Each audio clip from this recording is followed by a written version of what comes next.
ఒక్కసారి ల్యాండ్ లో పెట్టుబడి పెడితే క్యాష్ రూపంలో నీ జీవిత కాలం నువ్వు బ్లాక్ మనీ చుట్టూ తిరుగుతావు. Yes are no? మళ్ళీ ఇంకేం చేయాలి? మళ్ళీ కొంటే ఇంకో ల్యాండ్ కొనాలి. అవును, అంతేగా? మార్కెట్ లో పెట్టుకోలేము ఆ డబ్బుల్ని. ఏమి చేయలేం కదా. స్టాక్ మార్కెట్ లోకి వైట్ మనీ కావాలి.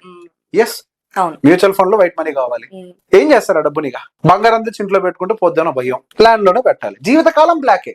Just think fees and NRI, ఇక అది వర్ణాతీతం. అవును, వాళ్ళ డబ్బులు ఎట్లా తీసుకెళ్తారు విదేశాలకి? బ్యాగ్ లో పెట్టుకొని తీసుకెళ్ళడం కుదరదుగా.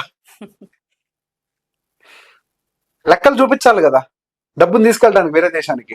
మరి అప్పుడు అవాయిడ్ క్యాష్ ట్రాన్సాక్షన్స్. మీరు కష్టపడి సంపాదించిన డబ్బు, మీరు బ్లాక్ మనీ కాదు. ఎన్ఆర్ఐలు కావచ్చు, లేకపోతే మన గవర్నమెంట్ ఎంప్లాయీస్ కావచ్చు, సాఫ్ట్వేర్ ఎంప్లాయీలు కావచ్చు, కష్టపడి సంపాదించిన డబ్బు అదంతా.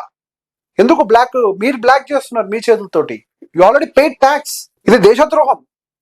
మీ డబ్బుని తీసుకెళ్ళి ఎవరికి అట్లా ఇస్తే చేయకూడదు. క్యాష్ తోటి, క్యాష్ ఈస్ నాట్ నీడెడ్.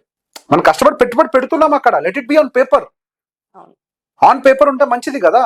నా విలువ ఇంత అని. కోటి రూపాయల ఆస్తికి 10 లక్షలు చూపించడం ఏంటి లెక్కలు? మరి వైట్ మనీ అది.